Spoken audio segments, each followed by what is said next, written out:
क्या आशुतोष जी, क्या यही परिवर्तन की राजनीति अब चलने जा रही है? आप लोगों को भी ये समझ में आ गया है कि जब तक सनातन को केंद्र में नहीं रखेंगे तब तक बात बनने वाली नहीं है?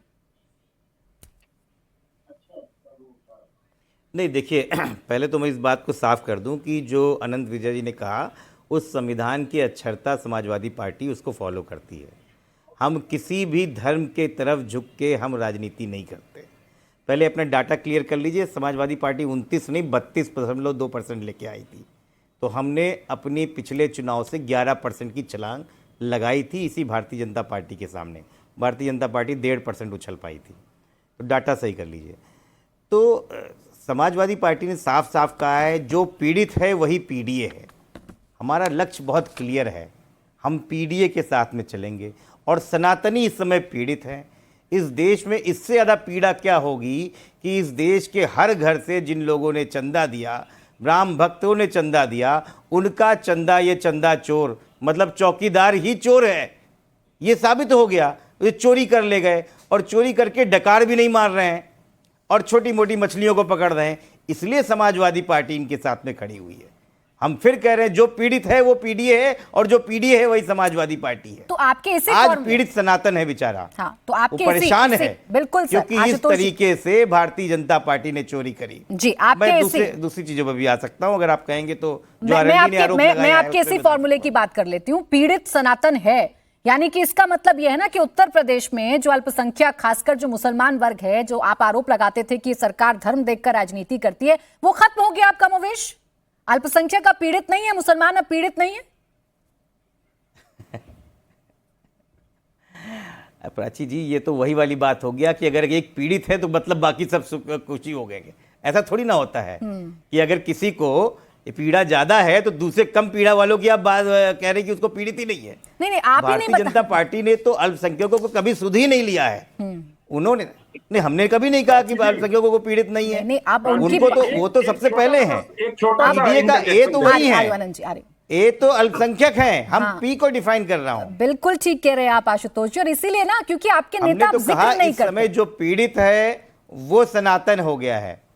सनातन ज्यादा पीड़ित करते हैं, आप उतना ही देखते हैं जितना आपको सूट करता है। नहीं, मैं उतना देखती हूँ जितना आपके नेता दिखाते हैं। राम भक्त के नहीं, आशुतोष जी, जितना बारीकी से आप अपने नेताओं को सुनकर पढ़कर नहीं आते ना, उतनी बारीकी से मैं उनको सुनती हूँ और पढ़ती हूँ। तो मैं तो आपके नेता के आधार पर आपसे सवाल पूछ रही हूँ, आप खामखा नाराज हो रहे हैं। आप ही मुझे बता दीजिए। चले, आप ही मुझे बता दीजिए। देश देख रहा है, आप ही मुझे सर देखेंगे। सबसे प्रचलित नेता, विपक्ष के बड़े नेता हैं, विपक्ष की सबसे बड़ी पार्टी के नेता हैं, तो उन्हें हम देखेंगे। आपको ये अच्छी बात लगे या ना लगे, लेकिन हम तो देखेंगे, उनकी राजनीति को फॉलो करेंगे। अच्छा चलिए आशुतोष जी, अच्छा चले, मेरा ज्ञान आप दुरुस्त कर दीजिए। चलिए, सांच को क्या आज एक सेकंड अपने ज्ञान नहीं दुरुस्त करें। सर सुन लीजिए, आपने मुझसे कहा कि मैं वही देखती हूँ जो मुझे देखना है। पोस्ट आपने तो चले, आप पोस्ट क्या आती है अखिलेश जी? सर सुन लीजिए ना, आप मुझे दूसरी टाइमलाइन बता दीजिए। आप मुझे सर सुन लेना, आप मुझे करेक्ट कर दीजिए। आप मुझे करेक्ट कर दीजिए। आखिरी मुद्दा मुझे बता दीजिए। आपके कैसे होगा भाई? नहीं, आपके ये आप पर भी लागू नहीं होगा ना सर, कि चित भी मेरी पट भी मेरी। आपने कहा कि मैं सिर्फ एक आंख से देखती हूँ या मैं वही देखती हूँ जो मुझे देखना है। आप मुझे बता दीजिए। आप मुझे बता दीजिए आशुतोष जी, आखिरी मुद्दा या कौन सा ऐसा मुद्दा है अभी रिसेंट का जो अखिलेश यादव जी ने उठाया हो अल्पसंख्यकों से जुड़ा हुआ? मुझे आप दुरुस्त कर दीजिए, कोई दिक्कत नहीं है। चलिए ठीक है, अब सुनिए मेरी बात। जब आप टाइमलाइन देख रही तो आप देख रही सनातन के बारे में क्या बोल रही। दूसरा ट्वीट, जो पहले ट्वीट के नीचे जो आपने स्किप कर दिया, उन्होंने उस आर्मी आदमी की बात उठाई जो पीडीए का है, जिसका घर यहां बुलडोजर से गिरा दिया, वो कहां पे बॉर्डर पे खड़े होकर रो रहा है। आपने जिक्र नहीं किया क्योंकि वो डिबेट में सूट नहीं कर रहा है आपको। इसलिए मैं कहता हूं हमारे नेता को ठीक से देखना शुरू कीजिए, आपको समझ में आ जाएगा कि समाजवाद क्या है। और जो ये लोग परेशान है ना कि सनातन सनातन सनातन कर रहे हैं, हम फिर कह रहे हैं सनातन इस समय सबसे ज्यादा पीड़ित है। नहीं, और इन पीड़ितों के लिए सबसे बड़ी वजह है भारतीय जनता जवाब पार्टी आपको रोहित जी देंगे। चेहरा भारतीय जनता पार्टी का जवाब चोर वाला चेहरा। लेकिन मैं फिर कह रही हूँ आशुतोष जी, मैंने बहुत ठीक से देखा है, लेकिन मैंने बहुत ठीक से देखा है। और पीडीए वाली आप जो बात कर रहे हैं मैंने वो भी देखा है, लेकिन अल्पसंख्यकों का जिक्र नहीं है ना। ये दोनों बातें आप कोरिलेट नहीं कर सकते हैं ना। या तो अल्पसंख्यक बहुत संतुष्ट हो गए हैं या उनकी समस्या आपको दिखाई नहीं दे रही है। मैं बस ये पूछ रही थी आपसे, ये पूछने की कोशिश कर रही थी। सुनिए रोहित जी, हमें देखिए प्राची जी आज बहुत सुखद समय आ चुका है देश में। पूछ के राजनीति नहीं मुझे नहीं सर, बिल्कुल नहीं पूछेगा, मुझसे नहीं पूछेगा, लेकिन मैं जो सवाल पूछूंगी उसका जवाब तो आपको देना पड़ेगा ना। मुझसे पूछ के राजनीति आप नहीं करिएगा, ये तो मुझे पता है। बोले रोहित जी। हाँ, इंडिया टीवी के एंकर को आप हिंदुस्तानी नहीं मानते हैं, ये भी आज आपने कह दिया। कोई बात नहीं, हिंदुस्तान की जनता का वो भी हिस्सा है। खैर, देखिए, आज जो सनातन को डेंगू और मलेरिया कहा करते थे, एड्स से उसकी तुलना किया करते थे, आज खुद को सनातनी कह रहे हैं, ये भी एक सुखद पल है। जो सनातन को खत्म कर देने की बात किया करते थे कि तब तक नहीं बैठेंगे जब तक सनातन को खत्म ना कर दें, आज वो खुद को सनातनी कह रहे हैं, ये भी एक सुखद पल है। इन्होंने पूछा आशुतोष जी ने कि अल्पसंख्यकों के लिए क्या किया सरकार ने, तो मैं 2-4 पॉइंट बता देता हूं। बाकी किया तो बहुत कुछ है, क्योंकि जितनी भी योजनाएं आई हैं कोई भी धर्म और जाति के हिसाब से नहीं आई है, परंतु 3-4 पॉइंट ऐसे बता रहा हूं जो स्पेसिफाइडली अल्पसंख्यकों के लिए सरकार ने अल्पसंख्यक छात्रों के लिए विभिन्न छात्रवृत्ति योजनाएं लेके आई है सरकार।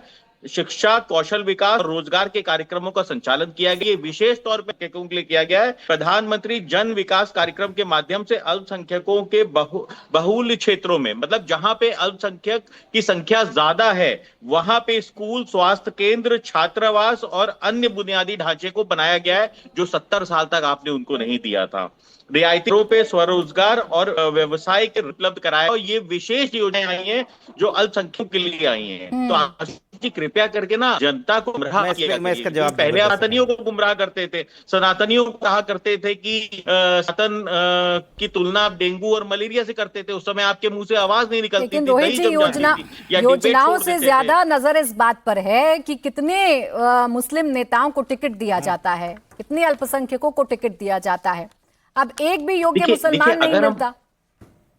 नहीं, ऐसा नहीं है प्राची जी। हम राष्ट्रीय लोकदल हैं और राष्ट्रीय लोकदल भारतीय जनता पार्टी के पार्ट हैं, एनडीए का पार्ट है। हमारे खुद के 2 विधायक हैं जो मुस्लिम समाज से आते हैं, हमारे खुद के लोग हैं जो अल्पसंख्यक आयोग में मेंबर बनने जा रहे हैं। तो इसलिए ये कहना कि मुसलमानों के लिए काम नहीं होता है, हमारी आप प्रदेश कार्यकारिणी देख लेंगे तो उसके अंदर आपको बहुत छोटा जवाब दीजिएगा आशुतोष जी, फिर अजय आलोक जी और आनंद जी।